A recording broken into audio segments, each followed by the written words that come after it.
ರಾಷ್ಟ್ರೀಯ ಸೇವಾ ಯೋಜನೆ ವಿಶೇಷ ವಾರ್ಷಿಕ ಶಿಬಿರ ಕಂದಗಲ್ಲ. ಇಲಕಲ್ಲ ತಾಲೂಕಿನ ದತ್ತು ಗ್ರಾಮ ಕಂದಗಲ್ಲದಲ್ಲಿ ಬಾಗಲಕೋಟ ವಿಶ್ವವಿದ್ಯಾಲಯ ಜಮಖಂಡಿ ಹಾಗೂ ಸರಕಾರಿ ಪ್ರಥಮ ದರ್ಜೆ ಕಾಲೇಜು ಇಲಕಲ್ಲ ಇವರಿಂದ ರಾಷ್ಟ್ರೀಯ ಸೇವಾ ಯೋಜನೆಯ 5ನೇ ದಿನದ ವಿಶೇಷ ವಾರ್ಷಿಕ ಶಿಬಿರ ನಡೆಯಿತು. ಶಿಬಿರದ ಧ್ವಜಾರೋಹಣವನ್ನು ಬೆಳಿಗ್ಗೆ ಮಾಜಿ ತಾಲೂಕಾ ಪಂಚಾಯತ ಅಧ್ಯಕ್ಷರಾದ ಮಹಾಂತೇಶ ಕಡಿವಾಲ ನೆರವೇರಿಸಿದರು. ಸಾಯಂಕಾಲ ವಿಶೇಷ ಉಪನ್ಯಾಸ ಕಾರ್ಯಕ್ರಮ ಜರುಗಿತು. ಕಾರ್ಯಕ್ರಮ ಅಧ್ಯಕ್ಷತೆಯನ್ನು ಮೊಹಮ್ಮದ್ ಆರಿಫ ಸಹಾಯಕ ಪ್ರಾಧ್ಯಾಪಕರು ಕನ್ನಡ ವಿಭಾಗ ಇವರು ವಹಿಸಿದ್ದರು. ವಿಶೇಷ ಉಪನ್ಯಾಸವನ್ನು ಶ್ರೀಶೈಲ್ ಎಸ್ ರೇಷ್ಮೆ ಹುನಗುಂದ ಇವರು ಶಿಬಿರದ ಬಗ್ಗೆ ತಿಳಿಸಿಕೊಟ್ಟರು.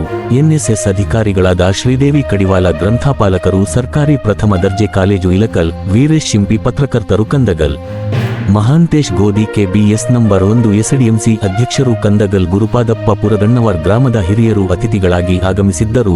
ಅಜೀಂ ಜಮಾದಾರ್ ಸಹಾಯಕ ಪ್ರಾಧ್ಯಾಪಕರು, ವಾಣಿಜ್ಯಶಾಸ್ತ್ರ ವಿಭಾಗ, ದೊಡ್ಡಬಸವ ಹಡಪದ ಉಪನ್ಯಾಸಕರು, ಇಂಗ್ಲಿಷ್ ವಿಭಾಗ, ಮಹಾಂತೇಶ ಶ ಕುಂಬಾರ ಉಪನ್ಯಾಸಕರು, ಇತಿಹಾಸ ವಿಭಾಗ, ಮಸನಪ್ಪ ಕೆಂಗಾರ ಅಟೆಂಡರ್ ಸೇರಿದಂತೆ ಎನ್ಎಸ್ಎಸ್ ಶಿಬಿರದ ಸೇವಾರ್ಥಿಗಳು, ಗ್ರಾಮಸ್ಥರು ಉಪಸ್ಥಿತರಿದ್ದರು.